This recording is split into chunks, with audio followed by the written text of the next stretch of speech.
Assalamualaikum warahmatullahi wabarakatuh. Alhamdulillahirrabbilalamin. Wabihi nasta'in wa ala umuri dunya waddin wa ala alihi washabihi ajmain amma ba'du.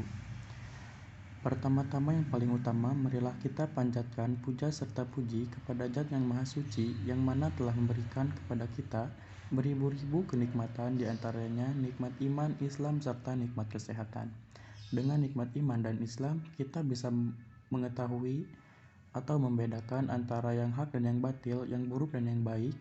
Dengan nikmat kesehatan, kita masih berada di pembelajaran kali ini yang insya Allah diridhoi Allah Subhanahu wa Ta'ala.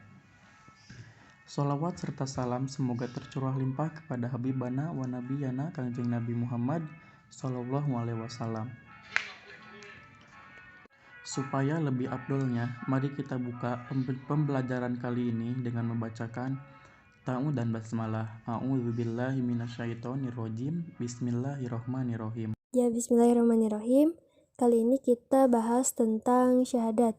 Apa sih syahadat itu? Nah, syahadat berasal dari kata syahida yashhadu yang artinya menyaksikan atau menyatakan.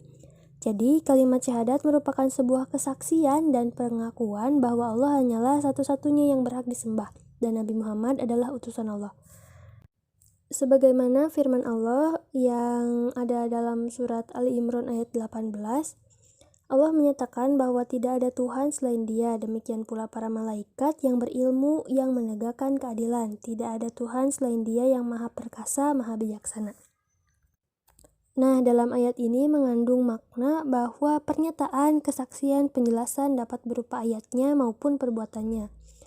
Adapun bukti keesaan Allah dapat kita ketahui dengan akal. Nah, syahadat merupakan rukun Islam yang pertama karena menjadi sebuah dasar iman seorang muslim. Syahadat mengandung ajaran tauhid atau keesaan Allah yang menjadi pondasi agama kita. Syahadat merupakan kunci pula masuknya agama Islam bagi seorang non-muslim. Seorang non-muslim secara syah masuk Islam karena mengucap syahadat. Tidak hanya mengucap, tetapi meyakini dengan hati, mengikuti ajaran-ajaran agama Islam, dan menjadikan pegangan hidup. Nah, setelah seseorang telah mengucap syahadat, wajib untuk dirinya melaksanakan kewajiban-kewajiban dalam rukun Islam, seperti sholat, zakat, saum, naik haji bila mampu. Dengan begitu, kita dituntut untuk mengetahui arti dan makna syahadat. Seperti sabda Rasulullah Shallallahu Alaihi Wasallam, Islam dibangun atas 5 perkara, yaitu syahadah, bahwa kamu bersaksi tidak ada Tuhan selain Allah dan kamu bersaksi Muhammad adalah Rasulullah, menegakkan sholat, membayar zakat, dan melaksanakan ibadah haji dan saum pada bulan Ramadan. Hadis riwayat Bukhari dan Muslim. Nah, sekarang kita masuk kepada pembagian syahadat. Syahadat itu terbagi menjadi 2 bagian. Yang pertama syahadat tauhid, yang kedua syahadat rasul.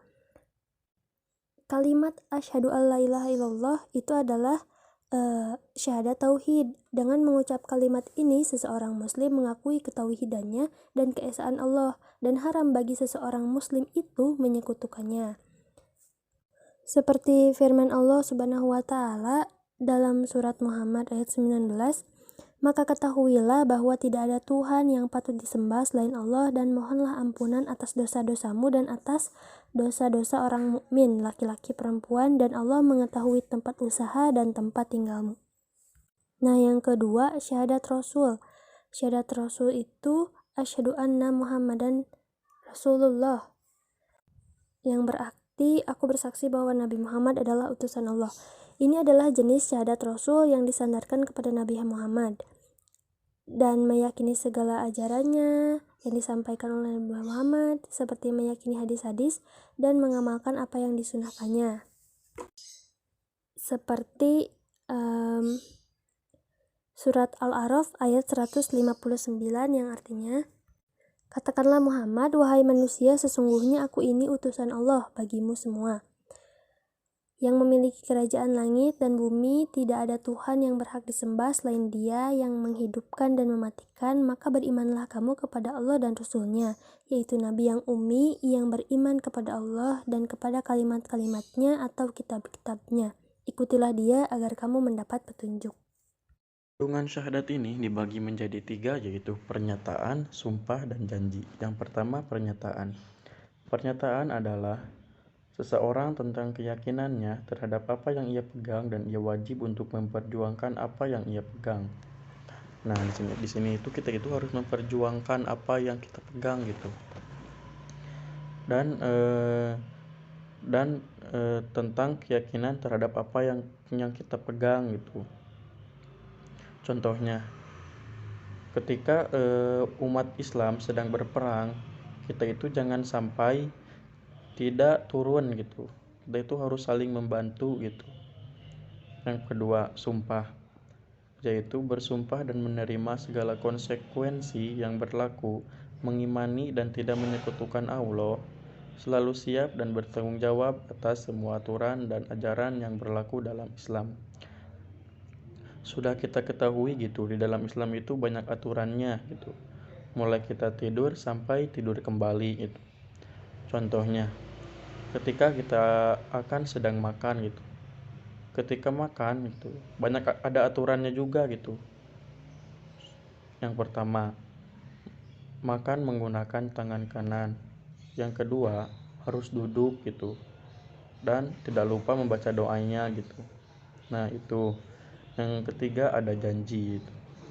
Yaitu berjanji untuk taat kepada Allah dan Rasul-Nya, menjalankan apa yang diperintahkan, menjauhi apa yang dilarang oleh Allah Subhanahu wa taala.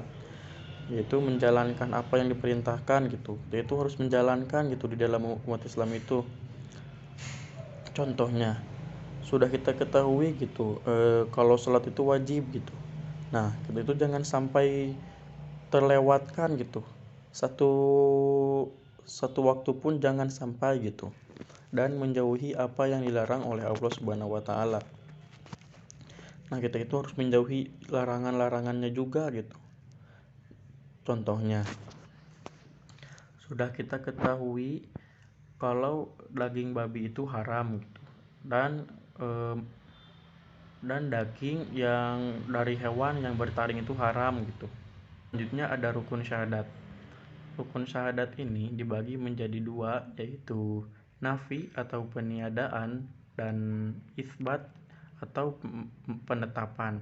Yang pertama ada nafi atau peniadaan, yaitu seluruh yang disembah kecuali Allah Subhanahu wa taala tergambar jelas pada firman Allah Subhanahu wa taala di Al-Qur'an surat Al-Ikhlas yang bunyinya,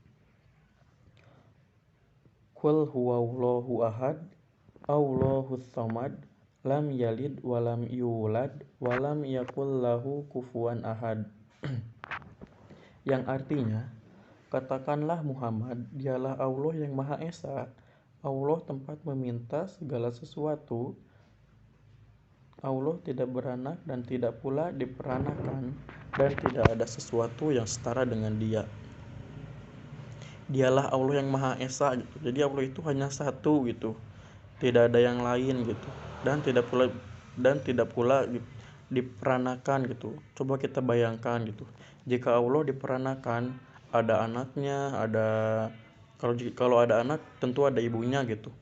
Nah, di situ itu ketika Allah itu ingin membuat kekuasaan sendiri-sendiri gitu, pasti kan bakal hancur gitu. Nah, jangan sampai kita itu berpikir seperti itu. Allah itu hanya satu gitu, Maha Esa gitu.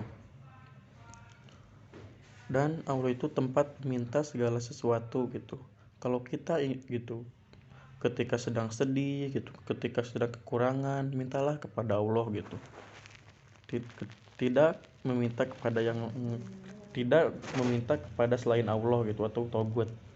Yang kedua ada isbat. Isbat yaitu penetapan ibadah hanya untuk Allah semata, tidak ada sekutu baginya, seperti firman Allah Subhanahu wa taala pada Quran surat Al-Baqarah ayat 256 yang bunyinya, la ikraha fiddin qad tabayyana ar-rusdu minal ghayy faman yakfur bit-taghuti wa may yu'min billahi faqad istamsaka bil urwatil wusqa la infisama laha wallahu samiun alim. Yang artinya, Tidak ada paksaan untuk memasuki agama Islam gitu. Sesungguhnya telah jelas jalan yang benar daripada jalan yang sesat. Karena itu, barang siapa yang ingkar kepada Togut dan beriman kepada Allah, maka sesungguhnya ia telah berpegang kepada puhul tali yang amat kuat yang tidak akan putus. Dan Allah Maha Mendengar lagi Maha Mengetahui. Nah, di sini kita jangan sampai kita menyembah kepada selain Allah atau Togut.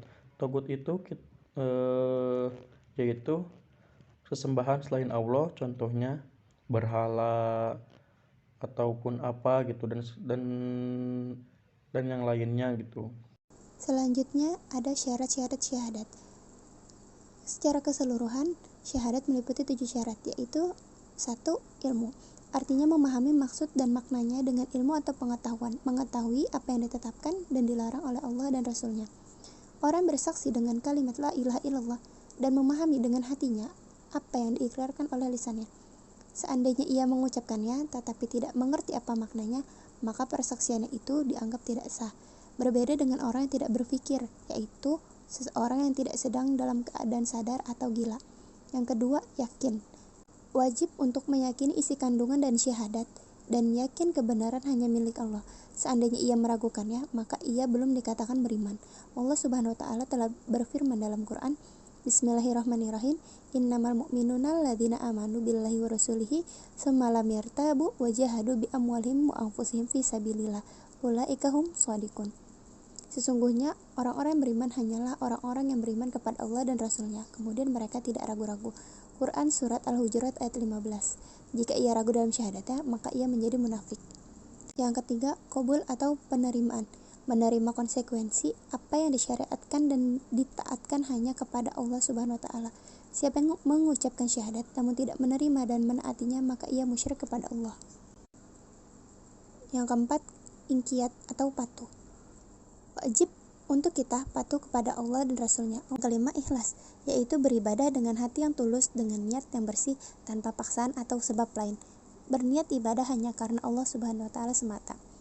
Yang keenam, sidik atau kejujuran, yaitu melisankan syahadat dan hatinya membenarkan. Seandainya lisannya berucap tetapi hatinya membohonginya, maka ia adalah munafik atau pendusta. Yang ketujuh, mahabbah atau kecintaan. Artinya memiliki rasa cinta terhadap Allah dan Rasul dan agamanya, dan menjadikan sebuah rasa itu menjadi pondasi kekuatan iman. Konsekuensi syahadat. Sebagai seorang muslim yang beriman, haram bagi kita untuk mengikuti Allah dan wajib untuk meninggalkan kepercayaan kepada selain Allah dan segala bentuk syirik. Karena kita adalah seorang muslim yang telah bersyahadat, apalagi seorang mukallaf muslim dari lahir, maka dengan sangat wajib untuk meninggalkan perbuatan-perbuatan yang dapat menimbulkan syirik. Keenam, batal syahadat. Batal syahadat diantaranya sangat banyak sekali. 1. Ada syirik. Allah Subhanahu wa taala tidak mengampuni dosa syirik, tapi Allah Subhanahu wa taala mengampuni dosa-dosa selain syirik. Perbuatan syirik adalah dosa besar, seperti percaya kepada pohon, percaya kepada hal-hal yang dapat menduakan Allah Subhanahu wa taala. Kedua, menjadikan sesuatu sebagai perantara kepada Allah. Barang siapa yang menjadikan sesuatu sebagai perantara kepada Allah, maka ia batal syahadatnya. Seperti percaya bahwa ketika kita meminta doa kepada seorang, bahwa seorang itu adalah perantara untuk lebih selamat, untuk kita selamat, maka ia telah kafir, batal syahadatnya. Ketiga, membenarkan ajaran selain Islam. Barang siapa yang membenarkan ajaran selain Islam, maka ia telah menganggap bahwa ada Tuhan selain Allah Subhanahu wa taala. Keempat, meyakini ada yang lebih sempurna dari petunjuk Nabi. Barang siapa orang yang lebih menganggap lebih sempurna hukum negara di suatu daerah atau di suatu negara daripada hukum yang dibawa Nabi Muhammad SAW, maka ia batal syahadatnya. Kelima, membenci sesuatu yang datangnya dari Nabi, seperti dia membenci zakat, tapi dia mengerjakannya, maka ia batal syahadatnya. Karena dalam berbuat, maka kita harus mencintai dan mengenal perbuatan itu kan.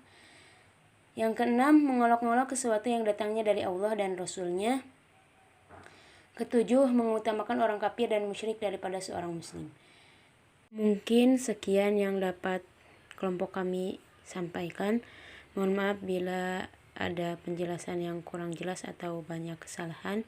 Sekian, wassalamualaikum warahmatullahi wabarakatuh.